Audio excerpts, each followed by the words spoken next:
ഇന്ന് നടത്തപ്പെട്ടുവല്ലോ. ഞാൻ ആദ്യമേ സൂചിപ്പിച്ചതുപോലെ തന്നെ വളരെ നാളത്തെ നമ്മുടെ ഒരു ആഗ്രഹമായിരുന്നു ഇതൊരു ഇടവകയായി വരണം, വളരണം, പ്രഖ്യാപിക്കപ്പെടണം എന്നൊക്കെയും. ഈസ്റ്റ് കേരള മഹാടവക 1983 രൂപീകൃതമാകുമ്പോൾ അതിന് പ്രധാനപ്പെട്ട 3 ലക്ഷ്യങ്ങളുണ്ടായിരുന്നെങ്കിൽ പ്രഖ്യാപിത ലക്ഷ്യങ്ങൾ 3 ആണ്. ഒന്ന് സുവിശേഷീകരണം, ഒന്ന് ഇടയപരിപാലനം, ഒന്ന് വികസനം. ഈ 3 അടിസ്ഥാന പ്രമാണങ്ങളെ മുൻനിർത്തിയാണ് നമ്മുടെ മഹാടവക രൂപീകരിക്കപ്പെട്ടത്. സുവിശേഷീകരണം ഒന്നാമത്തെ പ്രയോറിറ്റിയായിട്ട് എടുക്കാൻ കാരണം ഈസ്റ്റ് കേരള മഹാടവക ഉൾക്കൊള്ളുന്ന പ്രദേശങ്ങളിൽ ഇനിയും ധാരാളം ഇടങ്ങളിൽ യേശുവിനെക്കുറിച്ചുള്ള രക്ഷയുടെ സന്ദേശം അറിയേണ്ടതായിട്ടുണ്ട്.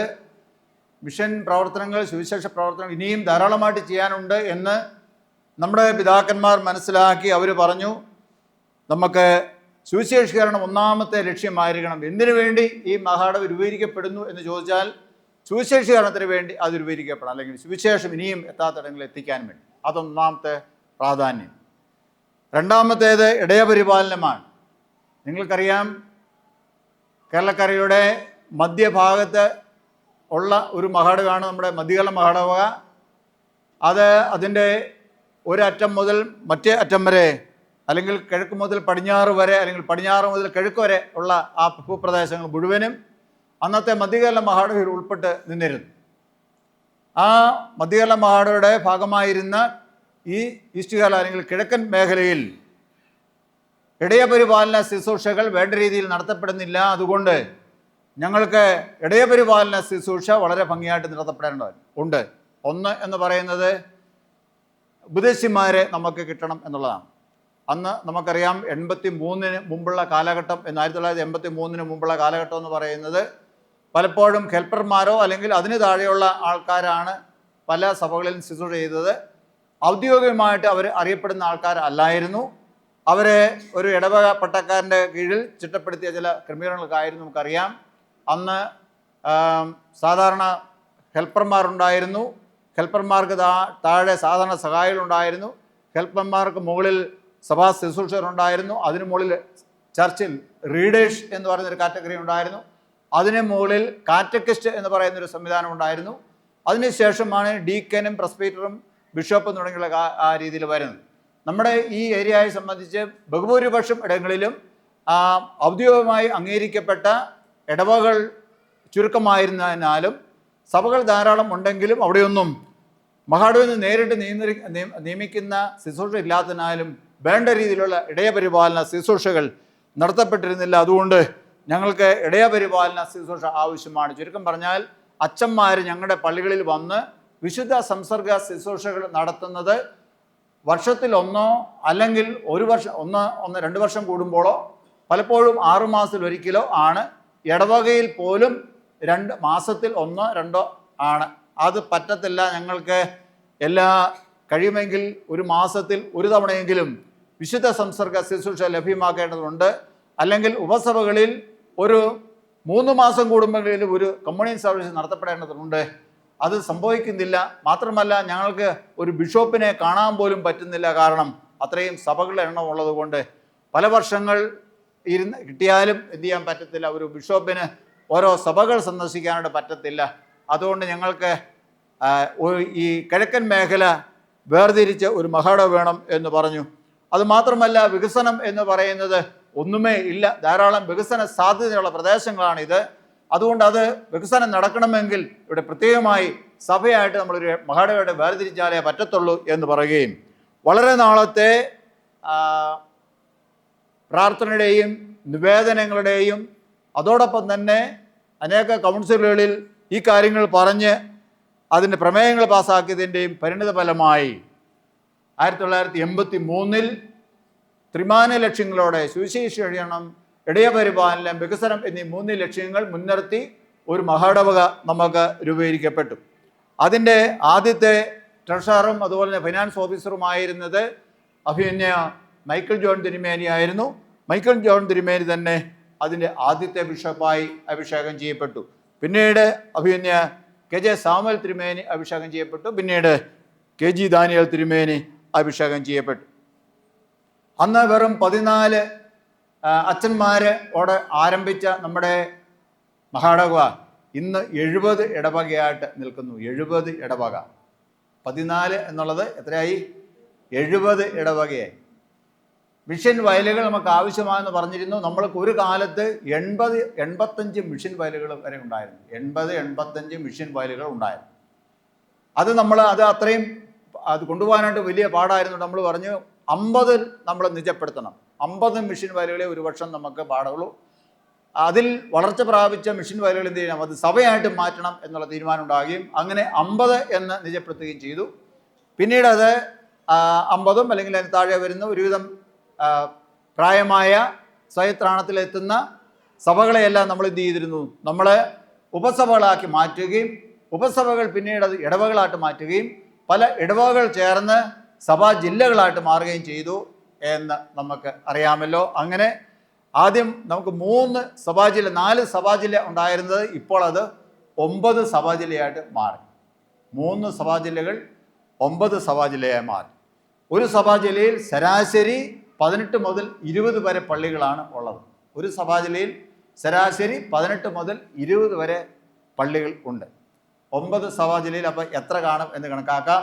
187 പള്ളികൾ നമ്മുടെ മഹാടവിൽ ഇപ്പോൾ ഉണ്ട്. 187 പള്ളികൾ നമുക്ക് ഉണ്ട്. കേരളത്തിന് പുറത്ത് നമുക്ക് അനേകം മിഷൻ വയലുകളുണ്ട്. ആ മിഷൻ വയലുകൾ എല്ലായിടവും ചേർത്ത് ഏതാണ്ട് 200ഓളം പള്ളികൾ നമുക്ക് ഈ കാലഘട്ടങ്ങളിൽ ഉണ്ട്. സഭയുടെ അല്ലെങ്കിൽ മഹാടവയുടെ 40 വർഷം അല്ലെങ്കിൽ 43 വർഷം പിന്നിടുമ്പോൾ നമ്മുടെ മഹാടവക അങ്ങനെ വളർന്ന് നിൽക്കുന്നു. അങ്ങനെ ഒരു മഹാടവക നമുക്കുണ്ട് എന്ന് നമ്മൾ മറന്നു പോകരുത്. അത് അങ്ങനെയാണ് നമ്മുടെ മഹാട രൂപീകൃതമായത്. അതിൻ്റെ അകത്ത് ആദ്യത്തെ 2 ഭാഗത്തും 3 ഭാഗവും നമ്മുടെ ഈ ഏരിയയെ സംബന്ധിച്ച് 3ഉം ആപ്ലിക്കബിൾ ആണ്, അല്ലെങ്കിൽ 3ഉം നമുക്ക് പരിചിതമാണ് എന്ന് ഞാൻ സമയത്ത് പറയട്ടെ. അത് താഴേന്ന് തുടങ്ങിയാൽ ഇങ്ങനെ പറയാം. വികസനം എന്ന് പറയുന്നത് ഞാനിവിടെ വരാൻ തുടങ്ങിയിട്ട് ഏതാണ്ട് 30 ചില്ലുവാനും വർഷങ്ങളാണ് ഈ പള്ളിയിൽ വരാൻ തുടങ്ങി. 37 വർഷത്തോളമായി. 1993 മുതലാണ് എന്ത് ചെയ്യുന്നത്, ഞാൻ ഈ പ്രദേശങ്ങളിലൊക്കെയും വന്നു പോകുന്നത്. അന്ന് ഞാൻ ഡയസിൻ്റെ സ്പെഷ്യൽ മിഷണറായിട്ട് എന്ത് ചെയ്യുന്നു, 93-94 കാലഘട്ടങ്ങളിൽ ഡയസിൻ്റെ സ്പെഷ്യൽ മിഷണറായിട്ട് ഞാൻ പ്രവർത്തിച്ചിരുന്നു. ആ കാലഘട്ടത്തിൽ എന്ത് ചെയ്യും, ഞാനിവിടെ വരാനായിട്ട് തുടങ്ങിയിട്ടുണ്ട്. അതിന് മുമ്പും വരാൻ തുടങ്ങിയിരുന്നു. കുറച്ച് നാളെ ഞാനിവിടെ കട്ടപ്പന ശുശ്രൂഷനായിരുന്ന സമയത്ത്, അച്ഛനായിരുന്ന സമയത്ത് ഇവിടെ വരാനിടയായിത്തീർന്നു. പിന്നീടും കട്ടപ്പനയുടെ ചുമതല വന്നപ്പോൾ ഇവിടെ വരാനായിട്ട്. അപ്പോൾ ഈ സുൽത്താനിയ ഇടവകയായിട്ട് വളരെ അഭേദ്യമായൊരു ബന്ധം ഞങ്ങൾക്ക് കുടുംബമായിട്ട് ഇവിടെ ഉണ്ട്. കാരണം ഞങ്ങളുടെ ആദ്യകാല പ്രവർത്തന കാലഘട്ടങ്ങളിൽ ഇവിടെ പ്രവർത്തിച്ചിരുന്നുണ്ട്, അല്ലെങ്കിൽ കട്ടപ്പന കേന്ദ്രമാക്കി പ്രവർത്തിച്ചിട്ടുണ്ട്. ഈ സുൽത്താനിയ സഭയെ സംബന്ധിച്ച് വളരെ പരിചിതമാണ്. അങ്ങനെ ഇവിടെ വരുമ്പോൾ അന്ന് താഴേന്ന് മേരികുളത്ത് നിന്ന് നടന്നാണ് ഇങ്ങോട്ട് വരുന്നത്. ഇന്ന് നടക്കണോ? നടക്കണ്ട. ഓക്കെ, അത് പോട്ടെ. എങ്ങനെയെങ്കിലും നടത്ത് ഇവിടെ ഈ ജംഗ്ഷൻ വന്നാൽ ഇങ്ങോട്ട് നിന്ന് ഇറങ്ങി വരിക എന്ന് പറഞ്ഞാൽ അത് അത്ര എളുപ്പമുള്ള കാര്യമല്ലായിരുന്നു. ഇതുപോലുള്ള മഴ സീസണാണ് എന്ത് ചെയ്യണം, വളരെ സൂക്ഷിച്ച് ഒരു കല്ലിൽ നിന്ന് അടുത്ത കല്ലിൽ ചവിട്ടിയിൽ എന്ത് ചെയ്യും, അവിടെ തന്നെ പതിപ്പിച്ചെടുക്കുന്നു അല്ലേ. അത്രയുമായിരുന്നു വഴി. ഇന്നത്തെ വലിയ വ്യത്യാസമൊന്നും വന്നില്ലെങ്കിലും വഴി വളരെ ഇടുങ്ങിയ വഴിയായിരുന്നു അല്ലേ. വലിയ കല്ലുകളായിരുന്നു നമുക്ക് ആകമത്തുള്ള ഓരോ വഴി. അത് ഇന്ന് ഞാൻ വന്നപ്പോൾ ഇവിടെ എങ്ങനെ വന്നിരിക്കുന്നു, ഡയസിസിൻ്റെ 1ാം തരം കാറിൽ ഞാനിവിടെ മുറ്റത്ത് വന്നിറങ്ങുകയാണ്. പള്ളിയുടെ മുറ്റത്ത് നടയെ വന്നിറങ്ങുകയാണ് അല്ലേ. ഈ സഭയെ സംബന്ധിച്ച് ഇത് 40ാമത് വർഷമാണ് അല്ലേ. ഇത് റൂബി ജൂബിലിയാണ് കൊണ്ടാടുന്നത് അല്ലേ. 40 വർഷം പിന്നീട് നമ്മൾ നോക്കുമ്പോൾ ഈ ദേശത്ത് വന്ന വ്യത്യാസമാണ് വികസനം എന്ന് പറയും. ഇന്ന് നമുക്ക് എന്ത് ചെയ്യാം, ഇവിടെ നിന്ന് എറണാകുളത്തിന് പോകണമെങ്കിൽ നമുക്ക് ഇവിടെ നിന്നാൽ മതി അല്ലേ. ഇവിടെ നിന്നാൽ മതി, ബസ് വരുമ്പോൾ കൈ കാണിച്ചാൽ എറണാകുളത്തിന് പോകാം. ഇനിയിപ്പോൾ കുമളിക്ക് പോകണമെങ്കിലോ ഇവിടെ നിന്നാൽ മതി. അല്ല അത് കഴിഞ്ഞെവിടെയെങ്കിലും പോകണമെങ്കിലോ ഇവിടെ തന്നെ നിന്നാൽ മതി, എങ്ങും പോകണ്ട അല്ലേ. എത്രയോ സൗകര്യമാണ്. അതിനാണ് പറയുന്നത് വികസനം എന്ന് പറയുന്നത്. ഓക്കെ, നമ്മുടെ പള്ളിയുടെ കാര്യം തന്നെ പറഞ്ഞാലോ. നമ്മുടെ ഈ പള്ളിയുടെ ഫ്രണ്ടിൽ ഇപ്പോൾ ഇരിക്കുന്ന പള്ളി പഴയ പള്ളിയാണെന്ന് വിചാരിക്കുക, എൻ്റെ തൊട്ട് പുറകിലുണ്ടായിരുന്നത്. ആ പള്ളിക്ക് ഫ്രണ്ടിൽ എത്ര വീടുണ്ടായിരുന്നു അല്ലേ. ഒത്തിരി ഏക്കർ കണക്കിന് സ്ഥലമൊന്നുമില്ലായിരുന്നു, പക്ഷേ ധാരാളം വീടുകളുണ്ടായിരുന്നു അല്ലേ. ചുറ്റുപാടും വീടുണ്ട്. അതുകൂടാതെ പള്ളിയുടെ ഫ്രണ്ടിൽ തന്നെ വീട് ഉണ്ടായിരുന്നു. ഈ സൈഡിൽ നമുക്കിവിടെ 2.25 അടി പാത ഉണ്ടായിരുന്നു അല്ലേ. അതിലെ നമ്മൾ മഴക്കാലത്ത് വന്നുകൊണ്ടിരുന്നത് എങ്ങനെയാണ്, ഒരു കല്ലിൽ നിന്ന് ചാടി അപ്പുറത്തെ കല്ലേക്കാൾ ചാടി പോയിരുന്നു. ഇടയ്ക്ക് ആൾക്കാർ മുരിക്കുമ്പോൾ ഇട്ടിരുന്ന് ഞാൻ ഓർക്കുന്നുണ്ട്. കാരണം അത് ഒരുപക്ഷെ അത് ചെളിക്കാട്ട് ചവത്തായിട്ട് ഇടാനാണോ എങ്ങനെയാണെന്ന് അറിയത്തില്ല. കല്ലേക്കൂടെ ചാടി പോകാൻ വേണ്ടിയായിരുന്നു. അതിൽ ഞാൻ എൻ്റെ മനസ്സിൽ ഇപ്പോൾ കണ്ട പോലെ കിടപ്പുണ്ട്. ഇപ്പം നമ്മൾ അതെല്ലാം കൂടെ എന്ത് ചെയ്തു, ഒരൊറ്റ മെയിൻ റോഡാക്കി ഒറ്റ കോമ്പൗണ്ടാക്കി പോയിട്ടുണ്ട് എന്നുള്ളത് ശരിയാണ്. എന്നിരുന്നാൽ തന്നെയും അന്നത്തെ ആ 3 അടിപ്പാത എന്ന് പറയുന്നത് ശരിയല്ല, 2.5 അടിപ്പാത അന്നും എൻ്റെ മനസ്സിലുണ്ട്. ഇന്നോ അതിനാണ് വികസനം എന്ന് പറയുന്നത്. ഇവിടെ ഉണ്ടായിരുന്നത് ആദ്യം നമ്മളതിൻ്റെ ഫ്രണ്ടിൽ ഉണ്ടായിരുന്നൊരു കുറച്ച് സ്ഥലം ഉണ്ടായിരുന്നു, നമ്മൾ അത് വാങ്ങി ഒരു കുഞ്ഞൊരു വീട് വാങ്ങി അവിടെ ഉദ്ദേശിക്ക് മിഷണറിക്ക് താമസിക്കാനുള്ള സംവിധാനമായി. പിന്നീട് അതിൻ്റെ പുറകിലുണ്ടായിരുന്നു വാങ്ങി, അങ്ങനെ അപ്പുറം ഇപ്പുറം എല്ലാം വാങ്ങി നമ്മളെന്തായി ഇപ്പോൾ ഒറ്റ കോമ്പൗണ്ടായിട്ട് മാറി. ഇപ്പം ഇപ്പോഴത്തെ ഇവിടെ വരുന്ന ആൾക്കാർക്ക് അതറിയത്തില്ല ഇത്രയും ഇവിടെ ആൾക്കാരുണ്ടായിരുന്നു, ഇത്രയും ജനനിബിഡമായ സ്ഥലമാണെന്നും ഒന്നും പറഞ്ഞറിയത്തില്ല. പക്ഷേ അതാണ് എൻ്റെ ചരിത്രം എന്ന് പറയുന്നത്. ഓക്കെ, അത് സഭ സംബന്ധമായുള്ള വികസനമാണ് അല്ലേ. സഭ എന്ത് ചെയ്തു? സഭ വികസിച്ചു മതി. അടുത്ത കാലത്തുണ്ടായത് എന്താണ്? അടുത്ത കാലത്തെ കുറെ കൂടെ സൗകര്യം ഉണ്ടാകണമെന്നും പറഞ്ഞപ്പോൾ എന്ത് ചെയ്തു? അടുത്ത് കുറച്ച് സ്ഥലം എന്ത് ചെയ്തു? നമ്മൾ വാങ്ങി അല്ലേ. താഴത്തെ മിഷൻ റൂമിന് സ്ഥലം പോരാ എന്ന് പറഞ്ഞ് എന്ത് ചെയ്തു? നമ്മൾ അവിടെ ഒരു പേര വാങ്ങി അല്ലേ. അപ്പോൾ ഇതെല്ലാം അത് വികസനമാണോ അതോ എന്നാ പറയുന്നത്? വളർച്ച എന്ന് പറയും അല്ലേ. വളർച്ചയ്ക്ക് വേറൊരു പദമാണ് വികസനം എന്ന് പറയും. വികസനമാണ്. നമ്മളെ സമയം ഇത് വികസിച്ചു. മഹാടയുടെ 3ാമത്തെ പ്രഖ്യാപിത ലക്ഷ്യമായിരുന്നു വികസനം അല്ലേ. അതിന് മുൻകൈ എടുത്തതും പിന്നീന്ന് പ്രവർത്തിച്ചതും ഇടയ്ക്കെന്ന് പ്രവർത്തിച്ച എല്ലാം സഭാമക്കൾ തന്നെ. നിങ്ങളുടെ ഒരു ഉത്സാഹമാണ്. ഇനി ഈ സഭയുടെ ആദ്യം സ്ഥാപിക്കപ്പെട്ടത് എവിടെയാണ്?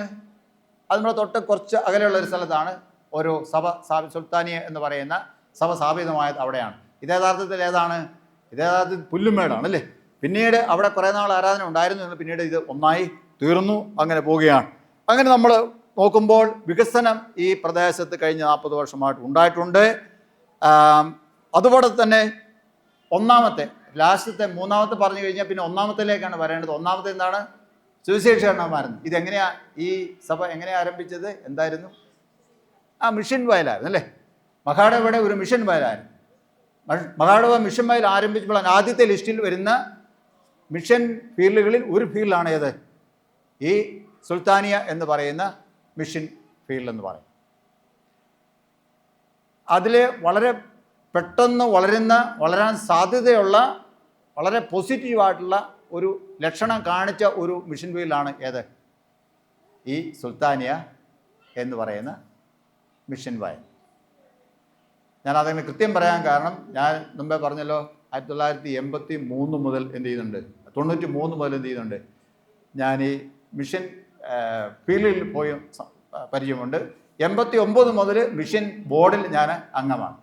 അതുകൊണ്ട് തന്നെ ഇതിൻ്റെ ഏതാണ്ട് എല്ലാ കാര്യങ്ങളും എന്ത് ചെയ്യുന്നുണ്ട്. പല കാലഘട്ടങ്ങളിൽ മിഷൻ്റെ ബോർഡിൻ്റെ സെക്രട്ടറി ആയിട്ടും അതുപോലെ തന്നെ മിഷൻ ബോർഡിൻ്റെ ഡയറക്ടറായിട്ടും സ്പെഷ്യൽ മിഷണറായിട്ടും ഒക്കെയും ദീർഘകാലം പ്രവർത്തിപ്പാളൊരു ഭാഗ്യം സർവശക്തനായ ദൈവം എനിക്ക് നൽകി. അതെല്ലാം ഞാൻ സന്തോഷത്തോടെ ഓർക്കുന്നു. അതുകൊണ്ടാണ് ഇത്രയും കൃത്യമായിട്ട് ഞാനിത് പറയുന്നത്. 1ാമത്തെ ആ ഒരു മിഷൻ ഫീൽഡായിട്ട് ആരംഭിച്ച ഈ സുൽത്താനിയ സഭ ഇന്നത് എന്തായി തീർന്നിരിക്കുന്നു? അത് പിന്നീടത് സഭയായി. സഭ പിന്നെയും വളർന്ന് എന്തായി തീർന്നിരിക്കുന്നു? ഒരു ഇടവകയായി തീർന്നു. പിന്നെയാണ് 2ാമത്തെ പറയുന്നത്. 2ാമത്തെ പറഞ്ഞ ഇടയ പരിപാലനം എന്നാണ് പറയുന്നത്. ഇടയ പരിപാലനം അല്ലേ. ഇപ്പോൾ നമുക്ക് ഇടയ പരിപാലന ശുശ്രൂഷ എന്ന് പറയുന്നത് അച്ഛന്മാരുടെ ശുശ്രൂഷ എവിടുന്നാണ് വരുന്നത്? നമ്മുടെ പ്രിയപ്പെട്ട ലൂക്കോസ് അച്ഛനാണ് ഇവിടെ വരുന്നത്. അച്ഛൻ എവിടെയാണ് ശുശ്രൂഷ ചെയ്യുന്നത്? ഹെവൻ വാലി ഇടവകയാണ്. ഹെവൻ വാലി ഇടവകയുടെ ഭാഗമാണ് ഇത് അല്ലേ. ഹെവൻ വാലി ഇടവകയുടെ ഉപസഭയാണ് ഇത്. പണ്ട് കാലങ്ങളിൽ ഒരു സഭയായിട്ട് അംഗീകരിക്കണമെങ്കിൽ അതിന് പ്രത്യേകമായി നിഷ്കർഷിച്ച മാനദണ്ഡങ്ങൾ ഉണ്ടായിരുന്നു. ഇന്നും അതുണ്ട്.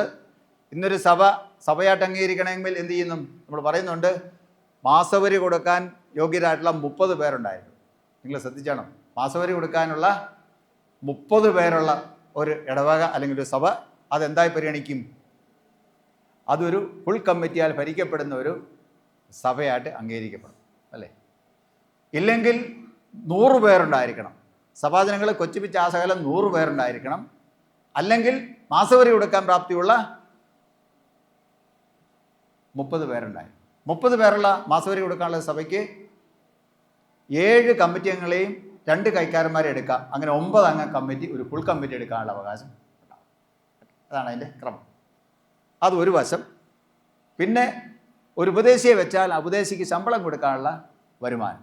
ആ വരുമാനം കണക്കാക്കുന്നത് തൊട്ട് പുറകിലുള്ള 3 സാമ്പത്തിക വർഷത്തെ വരുമാനം നോക്കിയിട്ട് ആ വരുമാനത്തിൻ്റെ ശരാശരി വരുമാനം നോക്കി ഒരു ഉപദേശിക്ക് ശമ്പളം കൊടുക്കാൻ തികയുമെന്ന് നോക്കും. അതാണ് ഒരു സഭ ഒരു ഉപസഭയായിട്ട് വളരുന്ന അതിന് നടപടിക്രമം. ഒരു ഉപസഭ ഇടവകയായിട്ട് വളരണമെങ്കിൽ എന്ത് ചെയ്യണം? ഇത് തന്നെയാണ് മാനദണ്ഡം. പഴയ കാലഘട്ടങ്ങളിൽ ആ സഭയുടെ 3 വർഷത്തെ എന്ത് ചെയ്യണം? 3 വർഷത്തെ സാമ്പത്തികം നോക്കും.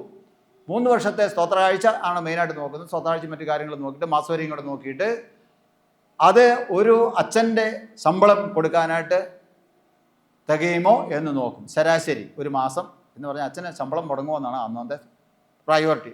അച്ഛന്മാരൊക്കെ ശ്രദ്ധിച്ചു കൊടുക്കുക. നമ്മൾക്കാണ് ഒന്നാമത്തെ പരിഗണന. നമുക്ക് പഞ്ഞം കിടക്കാതെ ഉള്ള സംവിധാനം ഉണ്ടോ എന്നാണ് ആ കാലഘട്ടങ്ങളിൽ നോക്കിയിരുന്നത്. അങ്ങനെ ഇല്ലായെങ്കിൽ എന്ത് ചെയ്യത്തില്ല? അങ്ങനെ ഇല്ലായെങ്കിൽ അതൊരു ഇടവകയായിട്ട് മാറ്റുകയില്ല. അതാണ് പണ്ടത്തെ മാനദണ്ഡം. എന്നാൽ 1983 നമ്മുടെ പുതിയ മഹാവിടെ ഉണ്ടായപ്പോൾ പറഞ്ഞു, ആ മാനദണ്ഡത്തിന് ഇച്ചിരി വ്യത്യാസം വരുത്തിയാലും വേണ്ടതില്ല. എന്ത് ചെയ്യണം? നമുക്ക് ഇടവക അച്ഛന്മാരുടെ ശുശ്രൂഷ കിട്ടേണ്ടതായിട്ടുണ്ട്. അതുകൊണ്ട് ആ സാമ്പത്തിക മാനദണ്ഡം നോക്കാതെ എന്ത് ചെയ്യണം? ഇടവകയ്ക്ക് അംഗീകാരം കൊടുക്കണം എന്ന് ഉള്ള ഒരു ഒരു ചിന്ത അന്നത്തെ സഭാപിതാക്കന്മാർക്കുണ്ടായി. ആ അടിസ്ഥാനത്തിലാണ് എന്ത് ചെയ്യുന്നത്? ഇന്ന് അങ്ങനെ സാമ്പത്തികം ഇല്ലാത്ത സഭകളും എന്ത് ചെയ്തിട്ടുണ്ട്? ഇടവകയായിട്ട് വന്നിട്ടുണ്ട്. ഇത് സുൽത്താനിയെക്കുറിച്ചല്ല ഞാൻ പറയുന്നത്, മറ്റ് സഭകളെക്കുറിച്ചാണ് പറയുന്നത്. കേട്ടെ, അനേക സഭകളെ നിങ്ങൾക്ക് ചൂണ്ടിക്കാണിക്കാൻ സാധിക്കും. ഇന്നും ഒരു 5000 രൂപ പോലും ഒരു മാസ വരുമാനമില്ലാത്ത പല സഭകളും എന്തായി തീർന്നിട്ടുണ്ട്?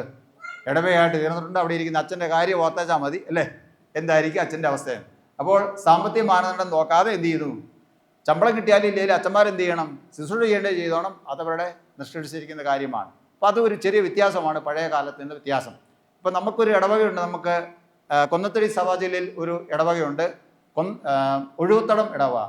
14 ഉപസഭകളാണ് അതിനുള്ളത്. ഓർത്താണ്, ഒരച്ഛൻ നോക്കേണ്ടത് 14 സഭകളാണ്. എത്ര മാസം കൂടുമ്പം ഒരു സഭയിൽ പോകാൻ പറ്റും? ഓർത്താ മതി. എല്ലാം മിഷൻ ബില്ലുകളാണ്.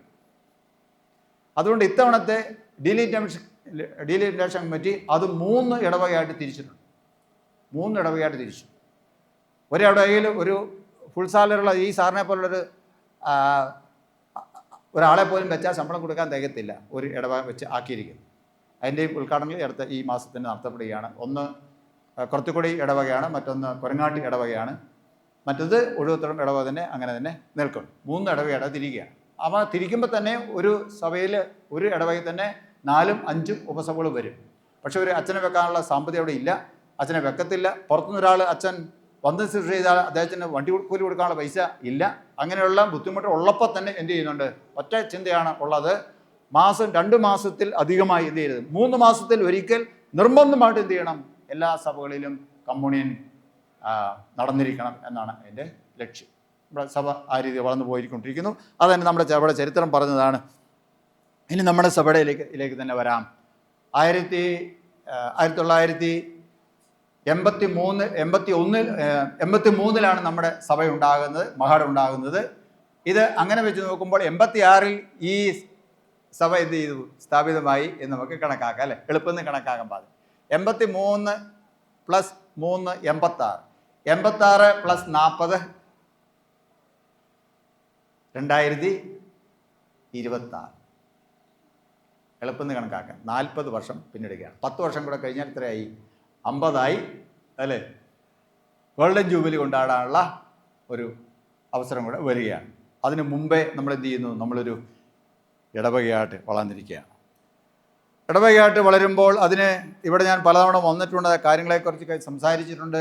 പിന്നെ വളർച്ച പല കാലഘട്ടങ്ങളിൽ നിങ്ങളുടെ കൂടെ ആലോചനക്കാരനായിട്ട് കൂടുവാൻ എനിക്കും ഇടയാതെ ഞാൻ സമയത്ത് ഓർക്കുന്നു.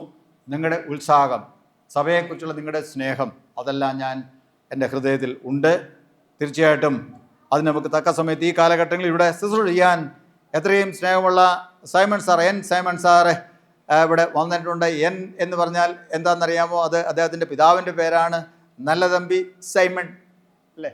നല്ല തമ്പി, പിതാവിൻ്റെ നല്ല മകൻ ഇവിടെ നമുക്ക് എന്തായി വന്നു? നമുക്ക് ശുശ്രൂഷകനായി വന്നു. ഞാനും സൈമൺ സാറും തമ്മിൽ വളരെ അഭേദ്യമായൊരു ബന്ധമുണ്ട്. കാരണം ഞങ്ങൾ ഒരുമിച്ച് ശുശ്രൂഷ ചെയ്ത ആൾക്കാരാണ്. കരിമല പ്രദേശങ്ങളിൽ അദ്ദേഹം മിഷണറിയായിട്ട് പ്രവർത്തിക്കുമ്പോൾ ഞാൻ ചെമ്മണ്ണാർ ഇടവകയിലെ അച്ഛനാണ്. ഞങ്ങൾ ഒരുമിച്ച് പ്രവർത്തിപ്പാനും ഒരുമിച്ച് കുറേ നാൾ താമസിക്കാനൊക്കെയും ഇടവായത് ഞാൻ സമയത്ത് ഓർക്കുന്നു. ആ ഒരു സ്നേഹബന്ധം അന്ന് തൊട്ട് ഇന്ന് വരെ ഉണ്ട്. അതിനൊട്ടും കുറവ് വന്നിട്ടില്ല എന്നാണ് എൻ്റെ ഒരു ചിന്ത. മാത്രമല്ല, ഓരോ കാര്യങ്ങൾ പറയുമ്പോൾ സാർ അത് ശ്രദ്ധയോടെ കേൾക്കുകയും അത് അപ്രകാരം ചെയ്യാൻ സാർ ഉത്സാഹിക്കുകയും ചെയ്യുന്നു. ഇവിടുത്തെ ഈ കാര്യത്തിലും അത് അങ്ങനെ തന്നെ ഉണ്ട്. ഇവിടുത്തെ സാറിന് വെക്കുന്നതിന് മുമ്പ് തന്നെ ഇവിടെ സഭാമക്കളുമായിട്ട് അല്ലെങ്കിൽ സഭയുടെ ചുമതലക്കാരുമായിട്ട് സംസാരിച്ചതുകൊണ്ട് അതെല്ലാം അന്യർത്ഥമായി തീർന്നു എന്ന്, അല്ലെങ്കിൽ ദൈവം തീർത്തുകൊണ്ടിരിക്കുന്നു എന്നുള്ളതിലും എനിക്ക് അതിയായ സന്തോഷമുണ്ട്. നമുക്ക് ഈ കാലഘട്ടങ്ങളിൽ വികസനമായ കാര്യങ്ങളിലും സുവിശേഷീകരണത്തിൻ്റെ ഭാഗമായും അതുപോലെ തന്നെ ഇടപെട വളർച്ചയിലും വളരെ മുമ്പോട്ട് പോകാൻ ദൈവം സഹായിക്കും. ദേശം എന്ത് ചെയ്യുന്നു? ഇത് നമ്മുടെ സഭയുടെ മാത്രം വളർച്ചയല്ല, ദേശം എന്ത് ചെയ്യുന്നു? ദേശം പുരോഗമിച്ചുകൊണ്ടിരിക്കുകയാണ്, അല്ലേ? ദേശം മുഴുവനാണ് വളരുന്നത്. ഒരു പ്രദേശത്ത് ഒരു ദേവാലയം സ്ഥാപിതമായാൽ ആ ദേവാലയം ആ ദേശത്തിന് അകമാനമായും എന്താണ്? ഒരു അനുഗ്രഹത്തിന് നിദാനമാണ്, അല്ലേ? ഇവിടെ പോകുമ്പോൾ ഒരു പക്ഷേ എത്ര പേര് പള്ളിക്കാർ ഇവിടെ വന്ന് ഇട ദിവസം പ്രാർത്ഥിക്കുന്നുണ്ടെന്ന് എനിക്കറിയത്തില്ല. അങ്ങനെ നമ്മൾ പ്രത്യേകിച്ച് ബുക്കൊന്നും വെക്കാത്തതുകൊണ്ട് അറിയത്തില്ല ആരെല്ലാം ഇവിടെ വന്ന് പ്രാർത്ഥിച്ചിട്ട് പോകുന്നത്. എന്നാൽ പള്ളിക്കാരില്ലാത്ത ധാരാളം ആൾക്കാരെന്ത് ചെയ്യുന്നുണ്ട്? ഒരു പക്ഷേ പള്ളിയിലേക്ക് ഇങ്ങോട്ട് വന്നില്ലെങ്കിലും ആ റോഡിൽ നിന്ന് എന്ത് ചെയ്യുന്നുണ്ട്? പ്രാർത്ഥിച്ച് പോകുന്നുണ്ട്. അതുകൊണ്ട് അവർ പറയും, ഈ ആലയം ഇവിടെ വന്നത് ഞങ്ങൾക്ക് അനുഗ്രഹമാണ്. ആരാ പറയുന്നത്? നമ്മുടെ പള്ളിക്കാരല്ല, പിന്നെയോ മറ്റുള്ളവർക്ക്. അതുകൊണ്ട് അത് നേരത്തെ മുൻകണ്ട് വേദോസ്തം പറഞ്ഞിരിക്കുകയാണ്, എൻ്റെ ആലയം സകല ജാതികൾക്കും പ്രാർത്ഥനാലയം എന്ന് വിളിക്കപ്പെടും. എൻ്റെ ആലയം സകല ജാതികൾക്കും പ്രാർത്ഥനാലയം എന്ന് വിളിക്കപ്പെടും. അതുകൊണ്ട് എനിക്ക് പറയാനുള്ളത്, ഇടവക പ്രഖ്യാപന സുദിനത്തിൽ എനിക്ക് പറയാനുള്ളത്, ഇത് എല്ലാ ആൾക്കാർക്കും ഒരു പ്രാർത്ഥനാലയമാണ്. സേസേക്കാർക്ക് മാത്രമല്ല, ആരെല്ലാം ദൈവത്തിൻ്റെ ദിവ്യമായ സാന്നിധ്യം ഇവിടെ ഉണ്ട് എന്ന് വിശ്വസിച്ച് കടന്നു വരുന്ന യാതൊരുവിൻ്റെയും പ്രാർത്ഥന തള്ളിക്കളയാത്തൊരു ദൈവം ഇവിടെ ഉണ്ട്, ദൈവ സാന്നിധ്യം ഇവിടെ ഉണ്ട്. ധൈര്യമായിട്ട് എന്ത് ചെയ്യാം? വിശ്വാസത്തോടെ അവർക്ക് ഈ ദേവാലയത്തിൽ വന്ന് പ്രാർത്ഥിക്കാം. അവരുടെ കണ്ണുനീര് കാണുന്ന ഒരു ദൈവം, അവരുടെ അപേക്ഷകളെ ശ്രദ്ധ വെച്ച് കേൾക്കുന്ന ഒരു ദൈവം സ്വർഗത്തിലുണ്ട് എന്ന് മറന്നു പോകരുത്. അത് നമുക്ക് തീരുമാനം നൽകുന്ന ഉറപ്പാണ് എന്ന് ഞാൻ സമയത്ത് പറയട്ടെ. അതുകൊണ്ട് നമ്മൾക്ക് ആൾക്കാരെ ഇങ്ങോട്ട് പറഞ്ഞു വിടാം. നിങ്ങൾ എന്തെങ്കിലും ബുദ്ധിമുട്ടുണ്ടെങ്കിൽ നിങ്ങൾ എന്ത് ചെയ്യണം? സുൽത്താനിയയിലെ CSA പള്ളിയിൽ പോയി എന്ത് ചെയ്യാം? പ്രാർത്ഥിക്ക്, അല്ലേ? ഇതുവരെ ആരെങ്കിലും അങ്ങനെ പറഞ്ഞിട്ടുണ്ടോ? ആർക്കറിയാം? CSAക്കാരെങ്കിലും പറഞ്ഞു എന്ന് എനിക്ക്, അങ്ങനെ നിങ്ങൾ പറഞ്ഞ് എനിക്ക് അത്രയും വിശ്വസിക്കാൻ മാത്രം എനിക്ക് വിശ്വാസം പോരാ. വേറെ ആരെങ്കിലും ആണെങ്കിൽ എന്ത് ചെയ്യും? അത് പറയാം. കഴിഞ്ഞ പ്രാവശ്യം കുറച്ച് വർഷങ്ങൾക്ക് മുമ്പ് നമ്മളൊരു മിഷൻ വയലിൽ ഒരു ചെറിയൊരു പള്ളി ഉണ്ടാക്കിയപ്പോൾ അവർ പറഞ്ഞു, അവിടെ പോയ ആൾക്കാർ പറഞ്ഞു, അതെ, ഞങ്ങൾ ഈ പള്ളി വരുന്ന ആൾക്കാരല്ല, ഞങ്ങൾ ഈ ക്രിസ്തു വിശ്വാസമുള്ള ആൾക്കാരുമല്ല, പക്ഷേ ഞങ്ങൾക്ക് ഈ പള്ളി വന്ന് പ്രാർത്ഥിക്കണമെന്നുണ്ട്. നിങ്ങളെപ്പോലെ പള്ളിക്കുള്ളിൽ കയറി പ്രാർത്ഥിക്കാൻ പറ്റത്തില്ല, കാരണം ഞായറാഴ്ച ദിവസം ഞങ്ങൾ അങ്ങനെ വരാറില്ല, ഇടദിവസങ്ങളാണ് വന്നു പോകുന്നത്. ഇടദിവസം വരുമ്പോൾ എന്ത് ചെയ്തിരിക്കും? പള്ളി അടച്ചിട്ടിരിക്കുകയായിരിക്കും. അതുകൊണ്ട് അവിടെ കയറി പ്രാർത്ഥിക്കാൻ പറ്റത്തില്ല. അതുകൊണ്ട് ഞങ്ങൾക്ക് ഈ മുറ്റത്ത് വന്ന് പ്രാർത്ഥിക്കണം. മുറ്റത്തുനിന്ന് പ്രാർത്ഥിക്കാൻ വെയിൽ കൊള്ളാതെയും മഴ നനയാതെയും നിന്ന് പ്രാർത്ഥിക്കാൻ ഞങ്ങൾക്ക് ഇതുപോലൊരു പോർട്ടിക്കോ ഉണ്ടാക്കി തരണം. അതിന് പൈസ തരാൻ ഞങ്ങൾക്ക് പൈസ ഇല്ല ഞങ്ങളുടെ കയ്യിൽ. ആൾപ്പണിയായിട്ട് എന്ത് ചെയ്യാം? തരാം. ആരാ പറയുന്നത്? CSAക്കാരല്ല, മറ്റു ക്രിസ്ത്യാനികളുമല്ല. ക്രിസ്ത്യാനികളല്ലാത്ത നമ്മുടെ സഹോദരിമാർ പറയാണ്, ഞങ്ങൾക്ക് ആ പള്ളിയുടെ മുമ്പിൽ നിന്ന് പ്രാർത്ഥിക്കാൻ, നനയാതെ നിൽക്കാൻ, വെയിൽ കൊള്ളാതെ നിൽക്കാൻ ഒരു ഫോർട്ടിക്ക ഉണ്ടാക്കി തരണം. അതിനുവേണ്ടി പൈസ തരാനില്ല, പക്ഷേ ഞങ്ങൾ എന്ത് ചെയ്യാം? പുതുപ്പണിയായിട്ട് ഞങ്ങൾ ചെയ്തോളാം. നമ്മൾ പറഞ്ഞ പോലെ തന്നെ അങ്ങനെ ഒരു ഫോർട്ടിക്ക ഉണ്ടാക്കി കൊടുത്ത്, അല്ലെങ്കിൽ ഇതുപോലെ ഒരു നിൽക്കാനൊരു സ്ഥലം കൊടുത്തിട്ടുണ്ട്. അവരവിടെ എന്ത് ചെയ്യുന്നു? അവരവിടെ നിന്ന് പ്രാർത്ഥിക്കുന്നു. എല്ലാ ദിവസവും ജോലിക്ക് പോകുമ്പോഴും, ജോലി എന്ന് പറഞ്ഞാൽ കൂലിപ്പണിക്ക് പോകുമ്പോഴും, കൂലിപ്പണി കഴിഞ്ഞ് വരുമ്പോൾ എന്ത് ചെയ്യുന്നു?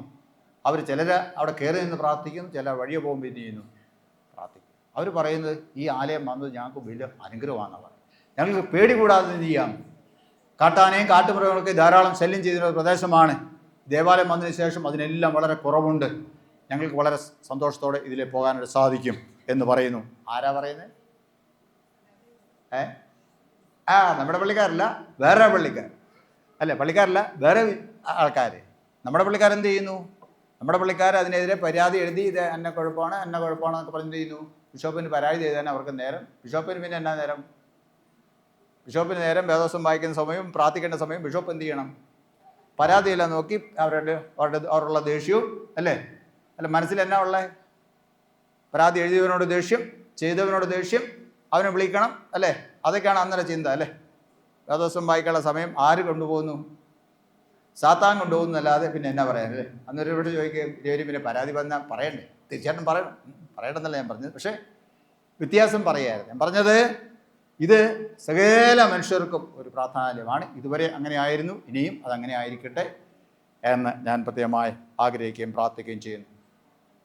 എല്ലാ ആഴ്ചയിലും തുറന്നിടുന്ന ഒരേ ഒരു ആലയം നമുക്ക് നമ്മുടെ ഈശ്വര മഹാടയിലുണ്ട്. അത് ഏതാണെന്നറിയാമോ? ഏതാ? പണ്ടത്തെ നമ്മുടെ സഭാജിലയായിരുന്നു അല്ലേ? കട്ടപ്പന സഭാജിലെ ഭാഗമായിരുന്നത്. കട്ടപ്പന ഇടവപ്പള്ളി എന്ത് ചെയ്യുന്നു? എല്ലാ ദിവസങ്ങളും എന്ത് ചെയ്യുന്നുണ്ട്? അതിൻ്റെ വാതിൽ തുറന്നിട്ടിരിക്കുക. അതിന് 3 വാതിലാണുള്ളത്. ഒരുപക്ഷെ സെൻട്രൽ വാതിൽ എന്ത് ചെയ്യും? പ്രധാന ആരാധനയ്ക്ക് മാത്രമേ തുറക്കത്തുള്ളൂ. സൈഡിലുള്ള വാതിലുകൾ എന്ത് ചെയ്യും? ഏതെങ്കിലും ഒന്ന് തുറന്നിട്ടിരിക്കും. ആൾക്കാർ അവിടെ വന്നു അവരെ ആവശ്യങ്ങൾ പറഞ്ഞ് പ്രാർത്ഥിക്കുന്നു. സൈസേക്കാരല്ല, ക്രിസ്ത്യാനികളല്ല, അവിടെ വരുന്ന എല്ലാ ആൾക്കാരും എന്ത് ചെയ്യുന്നു? അവിടെ വരുന്നു, പ്രാർത്ഥിക്കുന്നു, പോകും. ഞാൻ പറഞ്ഞത് അതാണ് ദൈവം നമ്മളെ കൊണ്ട് ഉദ്ദേശിക്കുന്ന. ഈ ആലയം അങ്ങനെ ആയിത്തീരട്ടെ എന്ന് ആശംസിക്കുകയും പ്രാർത്ഥിക്കുകയും ചെയ്യും.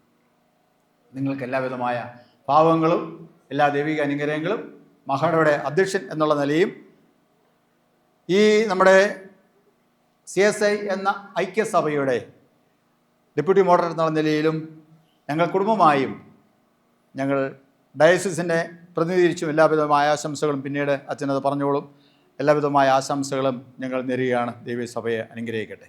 ഇന്നത്തെ നമ്മുടെ ചിന്താവിഷയം എന്ന് പറയുന്നത് സ്നാനവുമായിട്ട് ബന്ധിപ്പിച്ചുള്ള ഒരു കാര്യമാണ്. സ്നാനം അല്ലേ? സ്നാനം എന്ന് പറഞ്ഞാൽ എന്താണ്? സ്നാനം ഇന്ന് നമ്മുടെ ഇടയിൽ അല്ലെങ്കിൽ സഭകളുടെ രീതി നമ്മൾ നോക്കുമ്പോൾ ഉപദേശങ്ങളിൽ ഏറ്റവും പ്രധാനപ്പെട്ട ഒരു വ്യത്യാസമുള്ളത് ഏതിനെ പറ്റിയായിരിക്കും? വിശുദ്ധ സ്നാനത്തെക്കുറിച്ചാണ് അല്ലേ? ഓക്കെ, വിശുദ്ധ സ്നാനത്തെക്കുറിച്ച് നമ്മുടെ സഭയ്ക്ക് എന്തെങ്കിലും പഠിപ്പിക്കലുണ്ടോ? ഞാനൊരു വാക്യം വായിച്ചിട്ട് അതിലേക്ക് വരാം. വിശുദ്ധ മത്തായി എഴുതിയ സുവിശേഷം 28-ാം അധ്യായം അതിൻ്റെ 19-20 എന്നീ വാക്യങ്ങൾ. വിശുദ്ധ മത്തായി എഴുതിയ സുവിശേഷം 28-ാം അധ്യായം 19-20 വാക്യങ്ങൾ. ആകയാൽ നിങ്ങൾ പുറപ്പെട്ട പിതാവിൻ്റെയും പുത്രൻ്റെയും പരിശുദ്ധാത്മാവിൻ്റെയും നാമത്തിൽ സ്നാനം കഴിപ്പിച്ചും ഞാൻ നിങ്ങളോട് കൽപ്പിച്ചതൊക്കെയും പ്രമാണിപ്പാൻ തക്കവണ്ണം ഉപദേശിച്ചും കൊണ്ട് സകല ജാതികളെയും ശിഷ്യരാക്കിക്കൊള്ളുകയും ഞാനോ ലോകാവസാനത്തോളം എല്ലാ നാളും നിങ്ങളോട് കൂടെ ഉണ്ട് എന്ന് അരുളിച്ചെയ്തു. ആകയാൽ നിങ്ങൾ പുറപ്പെട്ട പിതാവിൻ്റെയും പുത്രൻ്റെയും പരിശുദ്ധാത്മാവിൻ്റെയും നാമത്തിൽ സ്നാനം കഴിപ്പിച്ചും ഞാൻ നിങ്ങളോട് കൽപ്പിച്ചതൊക്കെയും പ്രമാണിപ്പാൻ തക്കവണ്ണം ഉപദേശിച്ചുകൊണ്ട് സകല ജാതികളെയും ശിഷ്യരാക്കിക്കൊള്ളുകയും. ഒരു നിമിഷം നമുക്ക് കണ്ണടയ്ക്കാൻ പ്രാർത്ഥിക്കാം. കർത്താവേ, പരിശുദ്ധ പിതാവേ, അവിടുത്തെ വലിയ കൃപയാൽ ഇന്ന് ഞങ്ങൾക്ക് ഒരു വിശുദ്ധ ദിവസം കൂടെ അങ്ങയുടെ സന്നിധിയിൽ ഒന്ന് അങ്ങേ ആരാധിപ്പാൻ മഹത്വപ്പെടുത്തുവാൻ തക്കവണ്ണം, അങ്ങയുടെ മഹത്വമേറിയ വചനങ്ങളെ ധ്യാനിപ്പാൻ തക്കവണ്ണം, അങ്ങ് ഞങ്ങൾക്ക് ചെയ്ത അനുഗ്രഹങ്ങളെക്കുറിച്ച് ഓർക്കുവാൻ, അതോർത്ത് അങ്ങയെ സ്തുതിപ്പാനും മഹത്വപ്പെടുത്തുവാനും പ്രാപ്തിപ്പെടുത്തുന്ന കൃപയ്ക്കായി നന്ദിയുടെ സ്തോത്രം. അനുഗ്രഹിക്കണം. അല്പസമയം ഞങ്ങളുടെ തിരുമേലത്തിൻ്റെ അത്ഭുതങ്ങളെ ഗ്രഹിപ്പാൻ നിങ്ങളെ സഹായിക്കണം. പറയുന്ന അടിയനെയും കേൾക്കുന്നവർ നമുക്ക് ഒരുപോലെ അവിടെ നിന്ന് അനുഗ്രഹിക്കണമേ. മഹത്വം മാത്രം എടുക്കണം. യേശുനാമത്തിൽ പ്രാർത്ഥിക്കുന്നത് ദൈവത്തെ കേൾക്കണമേ. ആമേൻ. നമുക്കൊക്കെയും വളരെ സുപരിചിതമായ ഒരു വാക്യമാണത്. കർത്താവിൻ്റെ അന്ത്യകൽപ്പന എന്നാണ് അതിനെക്കുറിച്ച് വേദപണ്ഡിതാക്കളിടയിൽ പറയുന്നത്. കർത്താവ് ഏറ്റവും അവസാനമായി തൻ്റെ ശിഷ്യന്മാരോട് പറഞ്ഞ കൽപ്പനയാണ്, ആകയാൽ നിങ്ങൾ പുറപ്പെട്ട് പിതാവിൻ്റെയും പുത്രൻ്റെയും പരിശുദ്ധാത്മാവിൻ്റെയും നാമത്തിൽ സ്നാനം കഴിപ്പിച്ചും ഞാൻ നിങ്ങളോട് കൽപ്പിച്ചതൊക്കെയും പ്രമാണിപ്പാൻ തക്കവണ്ണം ഉപദേശിച്ചുകൊണ്ട് സകല ജാതികളെയും ശിഷ്യരാക്കിക്കൊള്ളുകയും ഞാൻ ലോകാവസാനത്തിൽ എല്ലാ നാളും നിങ്ങളോട് കൂടെ ഉണ്ട് എന്ന് അരച്ചു. സ്നാനം സംബന്ധമായിട്ട് പറയുമ്പോൾ നമ്മൾ അറിഞ്ഞിരിക്കണം, നമ്മുടെ ഓരോ സഭയ്ക്കും അവരുടേതായ ഉപദേശങ്ങളുണ്ട് എന്ന് മറന്നുപോകണം. ആദ്യം നമ്മൾ മനസ്സിലാക്കേണ്ടത് എല്ലാ സഭകളും എന്ത് ചെയ്യുന്നുണ്ട്? അവരുടേതായ ഉപദേശങ്ങൾ ഉണ്ട്. അതിനെല്ലാം അടിസ്ഥാനം ഏതാണ്? അടിസ്ഥാനം ഏതാണ്? ഈ വിശുദ്ധ വേദപുസ്തകമാണ്. പിന്നെ സഭയുടെ ചില പാരമ്പര്യങ്ങളും അതിൻ്റെ അകത്ത് വരുന്നുണ്ട് എന്നുള്ളൊരു യാഥാർത്ഥ്യമാണ്. അപ്പോൾ എല്ലാ സഭകൾക്കും സഭാവിഭാഗങ്ങൾക്കും സംഘടനകൾക്കും അവരെല്ലാം ആധാരമാക്കിയിരിക്കുന്നത് ഏത് തന്നെ? ഈ വിശുദ്ധ വേദപുസ്തകമാണ്. CSI സഭയും ഏതാ ആധാരമാക്കിയിരിക്കുന്നത്? CSI സഭയെ ആധാരമാക്കിയിരിക്കുന്നത് ഈ വേദപുസ്തകം തന്നെ. അതുകൊണ്ട് ഒരു സഭ അല്ലെങ്കിൽ ഒരു വിശ്വാസ സമൂഹം അതിനൊരു സ്ഥിര സ്വഭാവം ഉണ്ടാകുമ്പോൾ അതിൻ്റെ വളർച്ചയുടെ ഘട്ടത്തിൽ അതിൻ്റെ ഉപദേശങ്ങൾ എന്ത് ചെയ്യണം? ഉപദേശങ്ങൾ നിജപ്പെടുത്തേണ്ടതായിട്ടുണ്ട്. അതിന് ഡോക്ട്രിൻസ് എന്നാണ് പറയുന്നത്. ഉപദേശങ്ങൾ സഭ അതിനെ പഠിപ്പിക്കലും അല്ലേ? അങ്ങനെയാണെങ്കിൽ നമ്മുടെ CSI സഭ എന്നാണ് രൂപീകരിക്കപ്പെട്ടത്? CSI സഭ രൂപീകരിക്കപ്പെട്ടത് 1947-ലാണ്. 1947 നമ്മുടെ ഈ ഐക്യസഭ രൂപീകരിക്കപ്പെട്ടു. ഐക്യസഭ എന്ന് പറയുമ്പോൾ ഒരു സഭ അല്ലായിരുന്നു എന്നതിൻ്റെ അർത്ഥം. ഒന്നായി തീർന്ന സഭ എന്നാണ് ഐക്യസഭയുടെ അർത്ഥം. അങ്ങനെയാണെങ്കിൽ ഏതെല്ലാം സഭകൾ ഒന്നായി ചേർന്നതാണ് ഈ ഐക്യസഭ അല്ലേ? പ്രധാനമായിട്ടും 4 പാരമ്പര്യങ്ങളാണ് ഉണ്ടായിരുന്നത്. ഓർത്തിരിക്കുക, 4 പാരമ്പര്യങ്ങൾ ഉണ്ടായിരുന്നു. 47-ന് മുമ്പ് വ്യത്യസ്തമായ 4 പാരമ്പര്യങ്ങളുള്ള സഭകൾ ഒരുമിച്ച് ചേർന്നാണ് നമ്മുടെ ഈ ഒറ്റ സഭയുണ്ടായത്, ഐക്യസഭയുണ്ടായത്. അത് ഒന്ന് ആംഗ്ലിക്കൻ പാരമ്പര്യമാണ്, അല്ലെങ്കിൽ എപ്പിസ്കോപ്പൽ പാരമ്പര്യമാണ് ഒന്ന്. മറ്റൊന്ന് പ്രസ്ബിറ്റേറിയൻ പാരമ്പര്യമാണ്. മറ്റൊന്ന് കോൺഗ്രിഗേഷൻ പാരമ്പര്യമാണ്.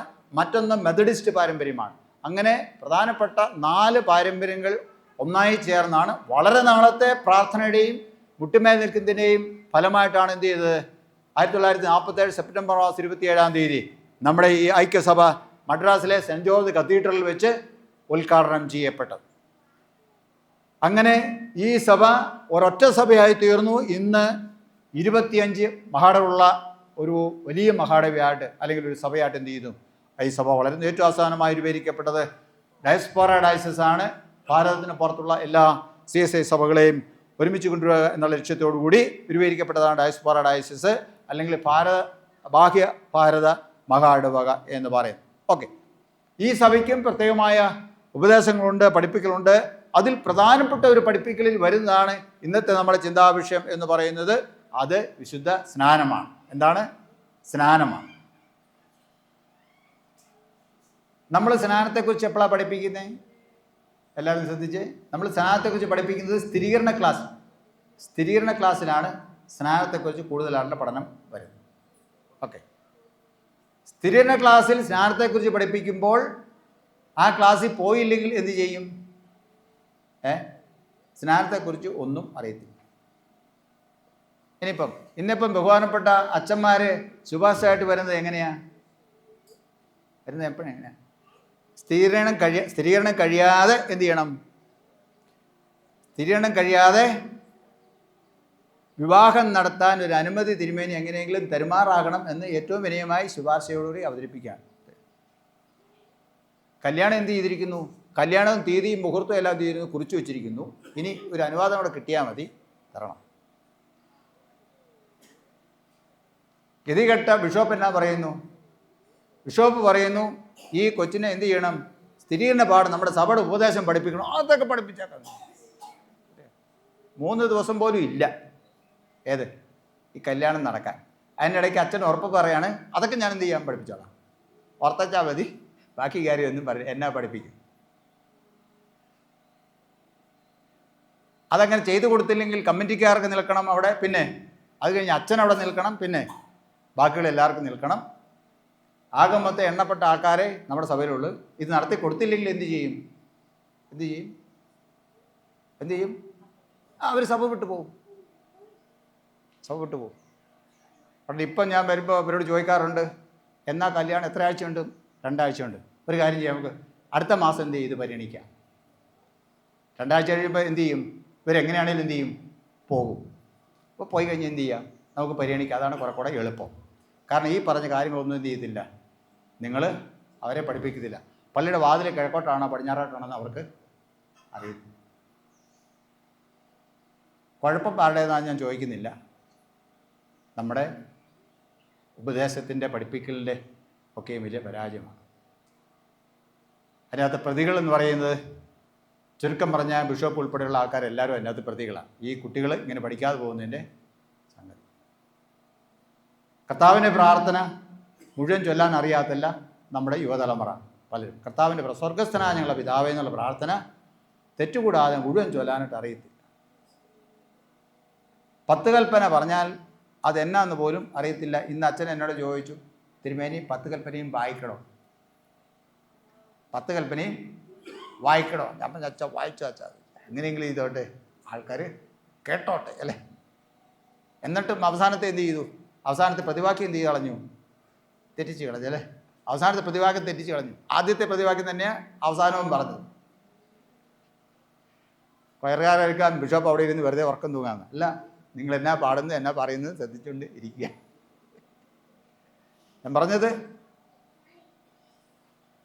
പലരും വിചാരിച്ചിരിക്കുന്നത് കൽപ്പന എത്രയേ ഉള്ളൂ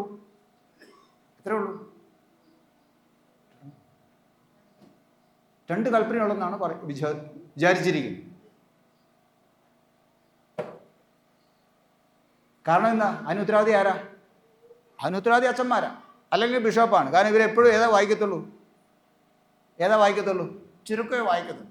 കാരണം നമുക്ക് നേരത്തെ പോകണമല്ലോ, മാർക്കറ്റിൽ പോയി സാധനം മേടിക്കണം, അല്ലെ സാധനം ആൾക്കാർ വേറെ മേടിച്ചുകൊണ്ട് പോകുന്ന കാരണം നമുക്ക് വേറെ നേരത്തെ മാർക്കറ്റിൽ പോകണം, വീട്ടിൽ പോകണം. അതുകൊണ്ട് ചുരുക്കി പറഞ്ഞിരിക്കുന്നത് മാത്രമേ കർത്താവ് അതുകൊണ്ട് നേരത്തെ നമ്മളെ കണ്ട് സീസയരെ കണ്ട് എന്ത് ചെയ്താണ് ചുരുക്കി പറഞ്ഞിരിക്കുക. അതെങ്കിലും എന്ത് ചെയ്യണം, അവർ ഓർത്തിരിക്കണം.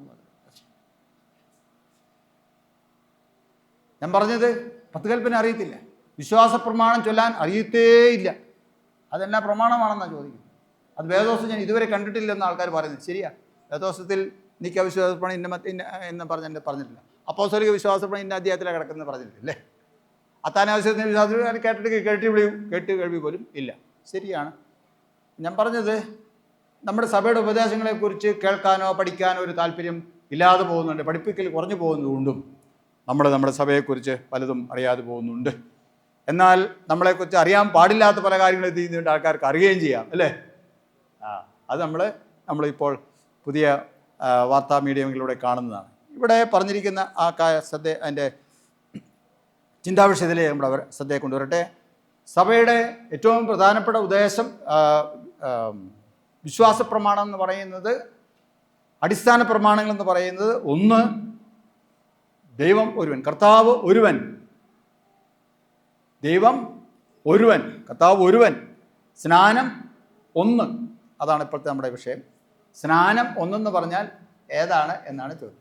സ്നാനം, ഒറ്റ സ്നാനം. നമ്മുടെ സഭ വിശ്വസിക്കുന്നു ഏക സ്നാനത്തിൽ വിശ്വസിക്കുന്നു. അങ്ങനെയാണെങ്കിൽ ഏതാണ് നമ്മുടെ സ്നാനം? ഇന്നത്തെ വിഷയം അതാണ്. സ്നാനമായിട്ട് ബന്ധപ്പെട്ട് കുറേ വ്യത്യസ്തമാണ് ആ വിഷയം, എങ്കിലും ഞാനിപ്പോൾ ഇങ്ങനെ പറയുകയാണ്. ഇന്ന് ഇടവ ഉദ്ഘാടനമാണ്. നമ്മുടെ സഭ വിശ്വസിക്കുന്നു സ്നാനം ഒന്ന്. ചോദ്യം ഇതാണ്, അങ്ങനെയാണ് ഏതാണ് ആ സ്നാനം? ഏതായിരിക്കും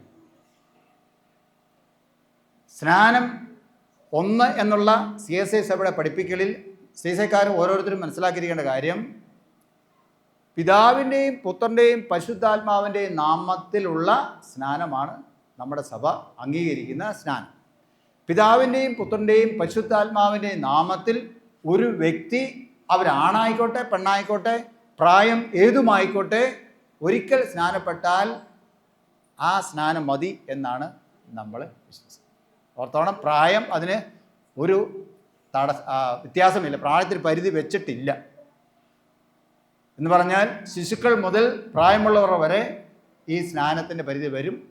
സ്നാനം എങ്ങനെയായിരിക്കണം? പിതാവിൻ്റെയും പുത്രൻ്റെയും പരിശുദ്ധാത്മാവിൻ്റെയും നാമത്തിലായിരിക്കണം ആ ആളെ സ്നാനപ്പെട്ടിരിക്കുന്നത്. ഇതാണ് എൻ്റെ വാക്യം.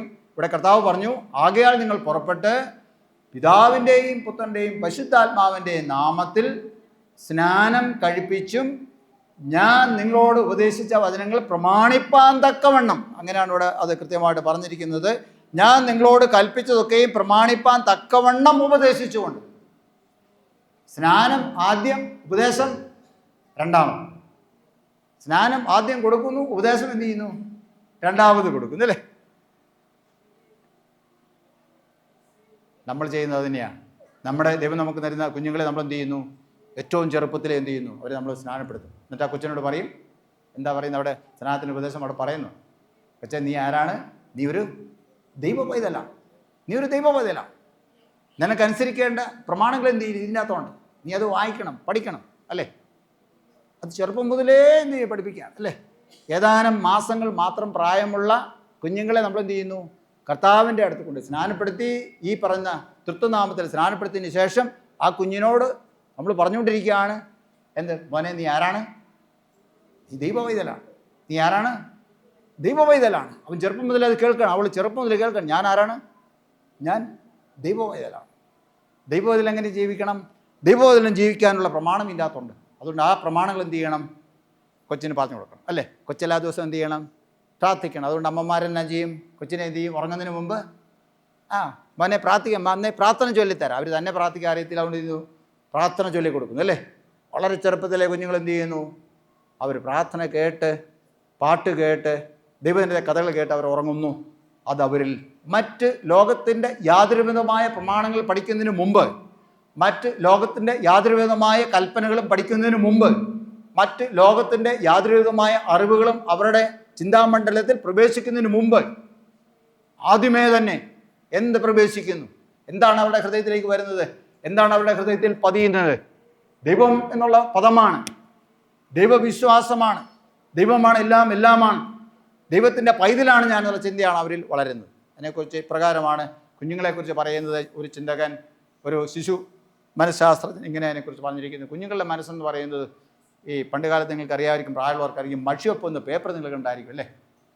പണ്ടൊക്കെ ഇങ്ക് പെൻ ഉപയോഗിച്ചുകൊണ്ടിരുന്ന കാലഘട്ടങ്ങളിൽ മഷി ഒന്ന് എഴുതി കഴിഞ്ഞാൽ അത് മഷി പടരാതിരിക്കാൻ വേണ്ടി എന്ത് ചെയ്യും, ആ ഇങ്ക് പേപ്പർ ഉപയോഗിച്ച് എന്ത് ചെയ്യും, അതിങ്ങനെ ഒപ്പിവെച്ചാൽ അധികമായിട്ടുള്ള മഷിയില്ലാവത്തെ പറ്റും അല്ലേ, അതകത്ത് പഠിച്ച് പറ്റും.